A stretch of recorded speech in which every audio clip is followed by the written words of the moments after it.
Bienvenue pour un nouveau numéro de 76 Le Mag, votre magazine tout en images du département de la Seine-Maritime. Ce mois-ci, nous sommes rendus au centre d'expression musicale, le SEM du Havre. Vous l'aurez compris, on parlera beaucoup musique, mais pas que.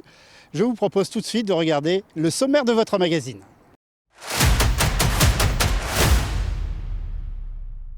Au sommaire ce mois-ci, solidarité pour la 6e année consécutive, l'opération Sac à dos a eu lieu, faire un geste fort pour les personnes sans abri de la Seine-Maritime.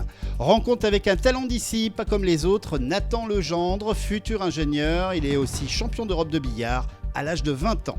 Terre de sport, portrait d'Alexandra Saint-Pierre, championne du monde de tennis de table handisport et n'a qu'une seule idée en tête, les JO Paris 2024. Et en fin d'émission, nous plongerons dans l'univers musical rock des City Kids qui nous interpréteront en live un de ces titres de leur prochain album sur la scène du tube au SEM du Havre. L'école de SEM a pris ses quartiers au sein du fort en 2013. Le fort de Tourneville avait pour vocation d'empêcher une troupe ennemie de prendre position sur les hauteurs de la ville. Ce système de fort empêcha ainsi les Prussiens de prendre la ville du Havre durant la guerre de 1870. En 1880, le fort perd sa vocation défensive pour devenir une caserne jusqu'en 1976, date de sa fermeture à des activités militaires. Avant de continuer à découvrir l'école Le SEM avec notre invité Doris Lemat, responsable de communication du SEM, direction Rouen pour l'opération Sac à dos, un geste fort pour les sans-abri de la Seine-Maritime.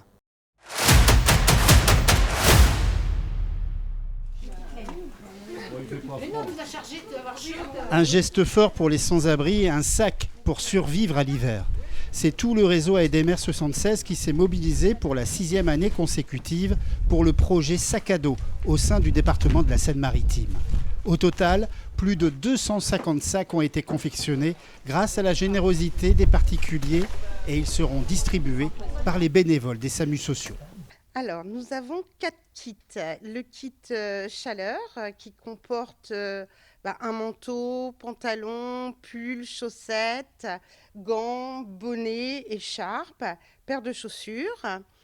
Nous avons également le kit hygiène, très important, où là, vous avez tous les produits de toilette. On rajoute aussi certains petits produits style papier, toilette, pansements. Vous avez le kit également culture, on met un livre, on met un bloc, on met un stylo. Et le kit festif où on met des bonbons, du pâté, des sardines, des choses faciles à manger. C'est ce qu'on peut avoir besoin quand on vit dans la rue, de façon à adoucir un petit peu la journée ou la soirée. C'est vrai que l'on se rend compte un peu plus de l'utilité lorsque l'on va dans une maraude, accompagner toutes ces choses. Ça fait chaud au cœur pour nous, mais aussi pour eux.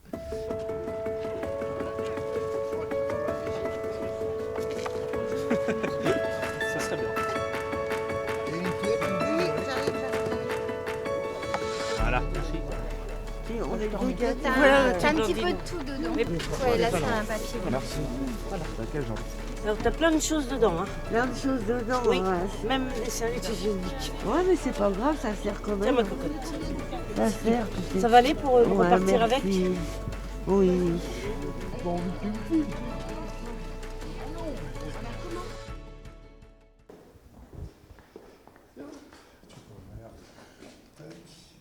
On se retrouve toujours au SEM. Cette fois-ci, nous sommes rentrés à l'intérieur et l'intérieur d'une salle de classe, une salle d'atelier, n'est-ce pas, Doris Lemat? Vous êtes chargée de communication du SEM. Nous sommes dans une salle dite d'atelier. Voilà, parce qu'en fait, on a 17 salles de cours dans la partie école du SEM. On a des salles qui sont dédiées donc à des instruments, à la pratique instrumentale spécifique, batterie, guitare, basse, piano, chant. Et une fois que les élèves ont un peu progressé dans leur pratique individuelle, on les met en collectif pour faire des groupes. Et c'est typiquement ici une salle d'atelier où il y a tout l'instrumentarium qui permet effectivement de travailler de manière collective. Alors vous allez nous aider à continuer ce fil d'histoire du SEM et de ce fort de Tourneville qui est bien sûr devenu le SEM. On s'est arrêté nous à 1976, qu'est-ce qui s'est passé après alors ? Alors, 1976, je suis pas une historienne du fort de Tournoville, mais je sais que le fort a été cédé, a perdu sa vocation militaire et a été cédé à la ville du Havre, je crois. Alors, la légende dit pour un franc symbolique, est-ce que c'est vrai, est-ce que c'est pas vrai, j'en sais trop rien. Mais en tous les cas, après, c'est devenu une friche plutôt culturelle et puis ça a hébergé aussi les archives municipales et puis aussi les fonds du Muséum d'histoire naturelle. Voilà. Et petit à petit, les assos ont pris place dans le fort et c'est devenu plus une friche culturelle de nos jours, quoi. Et donc 2013, il y a le pôle qu'on verra un peu plus tard dans l'émission, le pôle de répétition. Et ensuite, donc, il y a vraiment l'école, le SEM. En fait, le SEM s'est construit vraiment comme des Legos. On s'est installé en 2013. Donc, on a commencé à 2010 les travaux, parce qu'auparavant, nous avions le SEM, mais dans le centre-ville du Havre. C'était des anciens entrepôts à café qui faisaient 600 mètres carrés et ça devenait totalement impossible d'avoir autant d'élèves dans des lieux aussi peu faits pour. Donc, on a commencé en 2010 les travaux ici pour le pôle de répétition, à la suite de la fermeture de la SMAC de cette époque qui s'appelait le cabaret électrique. On a investi donc le pôle de répétition en 2013, puis en 2016, on a ouvert la partie centre de formation professionnelle, parce que nous sommes aussi un centre de formation professionnelle, et en 2018, on a inauguré l'école, voilà, donc qui est la plus grosse partie des bâtiments sur 1365 mètres carrés sur 2300 global. Merci Doris pour ces premières précisions, très précises, même si vous n'êtes pas historienne comme vous dites. On va passer à la partie vraiment un peu plus pédagogique avec l'ACHAM, vous allez tout savoir tout de suite, mais après, une première page d'actualité du département en 76 secondes.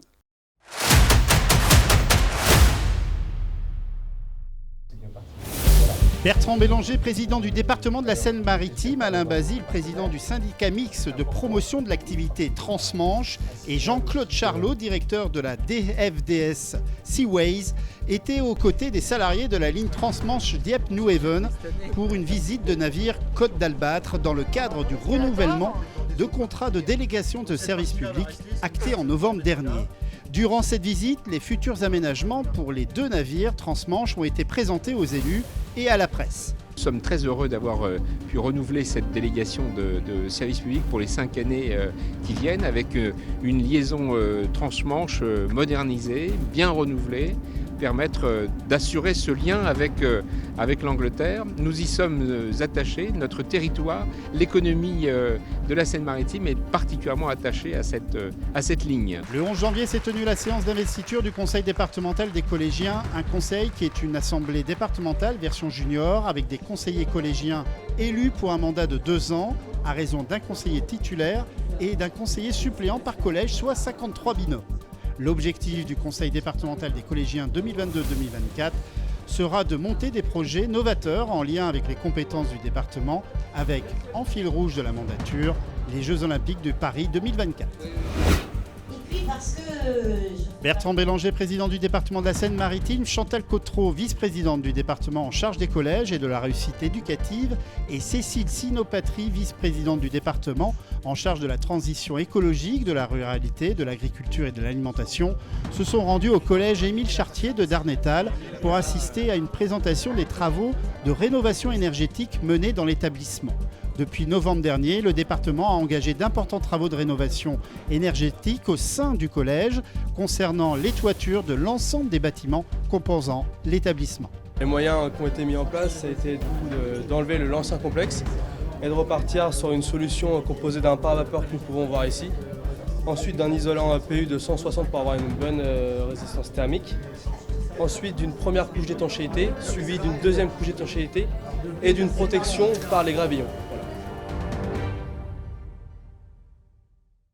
Doris, on va parler maintenant plus pédagogie, on va dire plus musicale. D'abord, ici, c'est d'abord la musique actuelle. C'est bien ça. C'est les musiques actuelles, parce que c'est beaucoup plus large qu'une simple musique.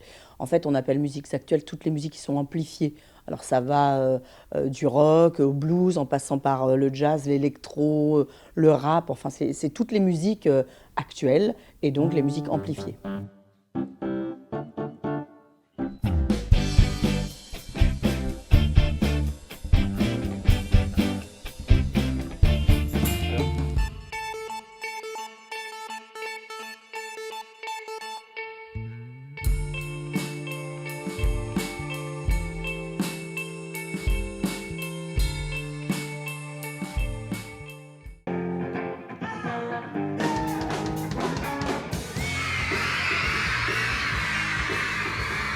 Alors on vient de voir des images magnifiques de ces enfants qui, lors d'un concert dit pédagogique, s'éclatent, on peut le dire. Ce sont des CM1 de futurs 6e et justement on prévoit ici une classe spéciale, la CHAM. La CHAM. Alors la CHAM, c'est une classe à horaire aménagée musiques actuelles. Ça existait déjà pour le théâtre, pour la danse, pour la musique classique. Et le CEM, en 2010 ou 2011, si je ne me trompe pas, a initié cette CHAM, donc en partenariat avec la ville du Havre, mais surtout aussi avec le collège Irène Joliot-Curie. C'est un vrai partenariat à trois pour effectivement intégrer l'enseignement de ces musiques qui sont primordiales dans la vie pour tout un chacun, puisque c'est vraiment les musiques qu'on écoute partout, tout le temps, et pour permettre donc à des enfants qui deviendront des adolescents d'intégrer dans le cadre de leur cursus scolaire de la musique. Alors c'est des horaires aménagés, tous peuvent candidater ? Alors, tous peuvent candidater, on est surtout pas obligé de savoir faire de la musique avant. Ce qui compte vraiment, c'est la motivation, c'est avoir envie d'eux, parce qu'on ne peut pas faire ce genre de musique si on n'est pas ultra motivé, si on n'a pas envie vraiment de vivre cette expérience. C'est quand même 6 heures hebdomadaires de musique, donc c'est pas rien. Et donc voilà, il faut réfléchir, mais faut y aller, parce que c'est vraiment, c'est l'éclate sur scène, mais c'est l'éclate quand on apprend aussi, hein. C'est le but du CEM. Le but du CEM, c'est d'apprendre en s'amusant. Alors, vous êtes responsable de communication. On va dire quasiment logiquement, quand on veut travailler au CEM, il faut quand même avoir la fibre musicale. Vous avez une fibre un peu spéciale. Quand j'avais 16 ans, oui, j'étais vraiment clairement punk. Et puis après, j'ai étoffé mon répertoire. Donc on dit qu'on est plus... Il y en a qui nous avaient classés comme heavy soul, c'est-à-dire c'est de la noise. On aime tout ce qui est bruitiste, on aime tout ce qui est assez bruyant, tout ce qui est très énergique, tout ce qui est très en colère. Voilà, la musique, c'est aussi un défouloir, et c'est comme ça que je l'ai pris. Je suis pas du tout académique dans ma pratique musicale, mais par contre, comme je commence à faire les choses depuis plusieurs dizaines d'années, je commence à savoir pas trop mal les faire, quoi. Et avoir quand même un peu de talent. Non, c'était pour établir une petite transition sur le sujet qui suit, justement. Un talent d'ici, un champion d'Europe de billard. Vous allez voir, c'est quand même assez surprenant. Il est bien sûr scénomarin. Et avant tout, bien sûr, juste avant de voir ce reportage, vous nous permettez d'avoir un petit extrait de votre clip. When you breathe, you get cancer.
Je m'appelle Nathan Legendre, j'ai 20 ans et actuellement j'étudie à l'INSA-Rouen, un institut d'ingénieurs, une école d'ingénieurs, et je suis actuellement en sport-études. Voilà, donc sport-études billard qui me permet d'avoir un emploi du temps aménagé. Et là actuellement je suis en 2e année. J'ai eu une médaille d'or au championnat d'Europe cette année à la partie libre en junior, donc c'est les moins de 21 ans. Donc c'était en Italie. J'ai aussi eu cette année 2 médailles d'or, une en championnat de France, une en junior et une en senior. Et les années précédentes, j'ai eu plusieurs médailles d'argent en catégorie cadet, donc moins de 17 ans.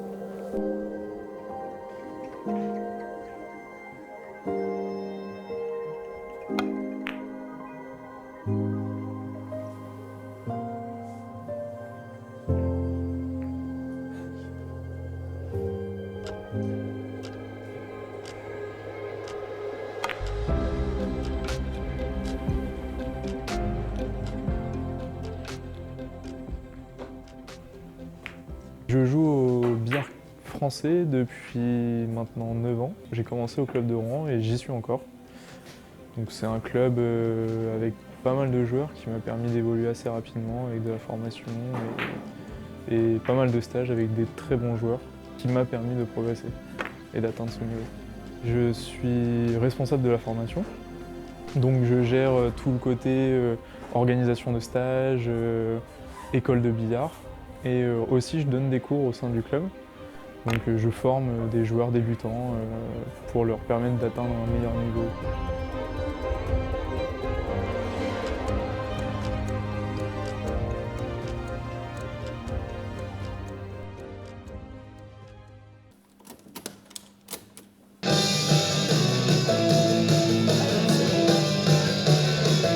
En termes de design intérieur, on peut dire que le SEM n'a pas loupé sa déco. En effet, dans les salles, les couloirs, beaucoup d'objets relatant une certaine époque musicale sont visibles, notamment par exemple ce jukebox. Mais autre spécificité, et pas des moindres, toutes les portes du SEM ont été relookées par un auteur de BD à vrai très connu, Riff, qui a utilisé comme fil conducteur le nom des studios célèbres dans le monde, comme par exemple Electric Lady, qui est le studio de Jimi Hendrix.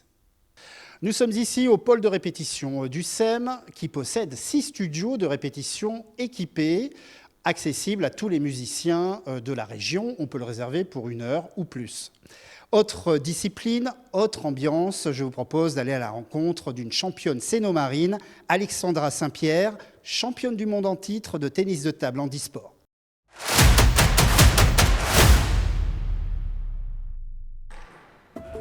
Ne vous fiez pas aux apparences, ni à l'apparence. Regard fixe et concentré, même pour un simple entraînement, cette joueuse de tennis de table handisport a tout d'une grande championne.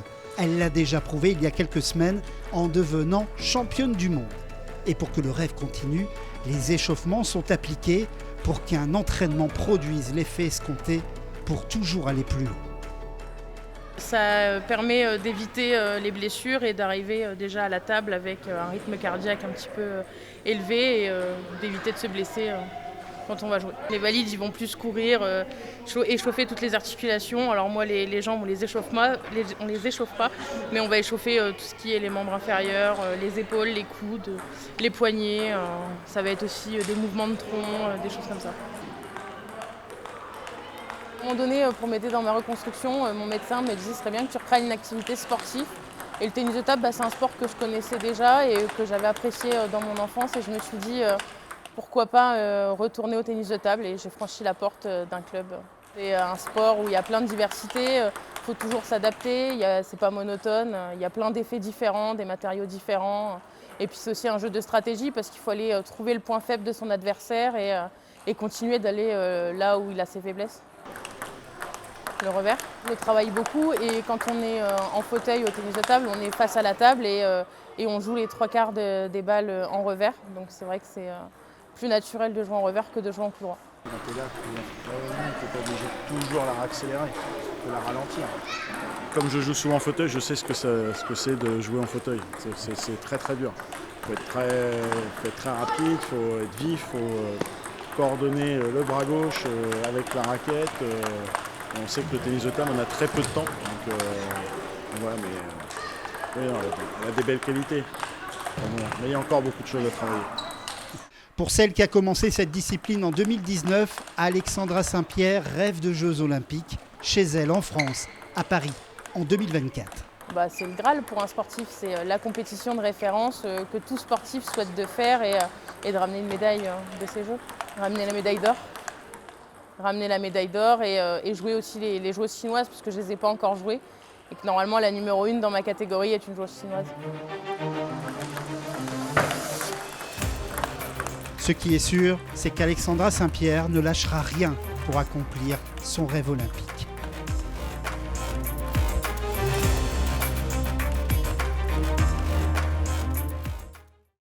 Notre magazine touche bientôt à sa fin. Nous sommes déplacés au bout du pôle de répétition. Nous sommes ici au bar qu'on pourrait baptiser d'ailleurs le bar Le Tube, car en effet, derrière les caméramans, il y a tout juste, là, à quelques mètres, la salle de concert Le Tube où nous allons retrouver le groupe de rock havrais, les City Kids. Mais vous verrez, ils ont une spécificité. Ils sont ou ont été des enseignants ici au SEM. Mais avant, on tourne une dernière page d'actualité du département en 76 secondes.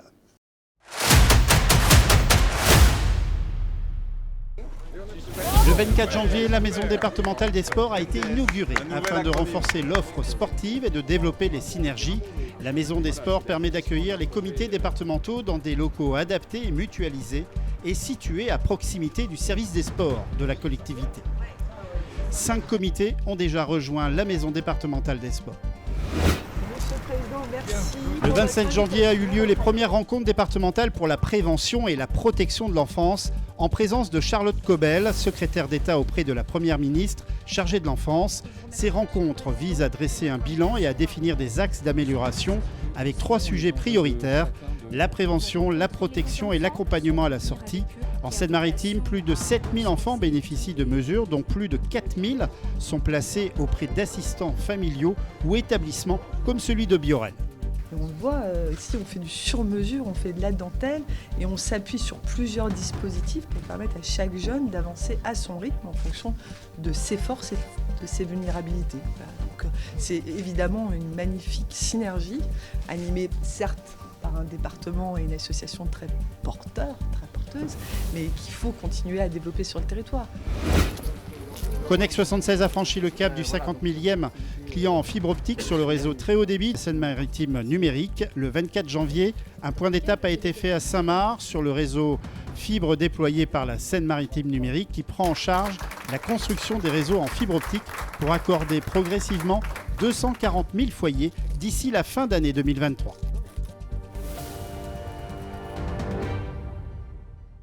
Comme promis, on se retrouve dans la salle de concert Le Tube. Alors, pas pour faire du surf, quoique, on va peut-être surfer sur un bon rock havrais avec le groupe City Kids et Pascal Lamy.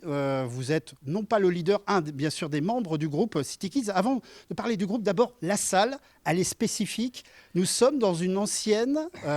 Soute-à-munitions. C'est très simple, cette salle s'appelle Le Tube. On est dans un fort, de façon globale, on est dans un fort. Et là, particulièrement, cette salle-là a été dédiée au stockage des munitions.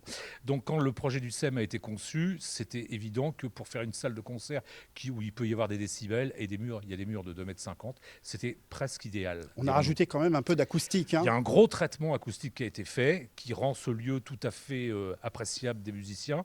Et c'est un lieu de formation. On l'appelle la scène pédagogique, notre petit tube, parce qu'on y forme des techniciens et des musiciens. Voilà. Oui, parce que c'est une spécificité aussi du groupe City Kids. Ce sont ou aussi, ça a été des anciens profs d'ici. Hein. Tout à fait. Des profs d'ici et d'ailleurs, puisque notre bassiste a lui-même une école qui s'appelle Tambour Battant, à côté de Godeville-la-Mallet. C'est dans le 76 aussi, hein. Donc je n'ai pas peur de le citer. Donc 2 écoles dans lesquelles tout le monde a travaillé. En fait, nous, notre génération, on a tous appris en autodidacte, tout seul avec nos disques, on s'est débrouillé. Et à un moment, c'était vachement tentant de transmettre ce qu'on savait à d'autres. On n'est pas les seuls, mais nous, on a été tous effectivement professeurs pour transmettre ce rock et cette culture. C'est drôle, vous parlez des générations. City Kids, c'est pas d'hier. C'est pas d'hier, c'est précisément de 1980, pour être très clair. Et en fait, la formation actuelle, elle n'a pas bougé depuis 1985. Bon, voilà. Donc en fait, on a commencé à jouer au début des années 80. Donc au niveau de la culture musicale, on sait à peu près où on est. Entre le hard rock, le punk rock, tout ça émergent, les concerts des Anglais qui viennent chez nous et des Américains, on a été complètement imprégnés par tout ça. Et c'est aussi ça qu'on a pu transmettre, pas seulement dans notre musique, mais aussi en tant que prof dans nos écoles. Ouais. C'est de coutume ici dans 76 Le Mag. On termine par un morceau en live. On le précise, hein, ce sont des enregistrements en live avec l'équipe technique du SEM. Ici, en tout cas, quand on enregistre ici, le nom de la chanson, Jasmine, c'est toute une histoire. Hein. Jasmine, ça parle d'une femme à qui il arrive bien des déboires.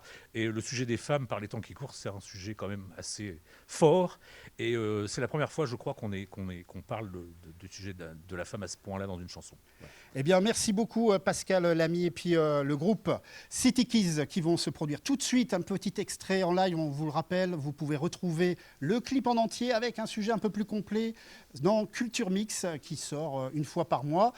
D'ici là, d'ici le mois prochain, je vous souhaite de bonnes choses. Et puis on se retrouve donc dans un mois pour un nouveau numéro de 76 Le Mag. Place à Jasmine avec les City Kids.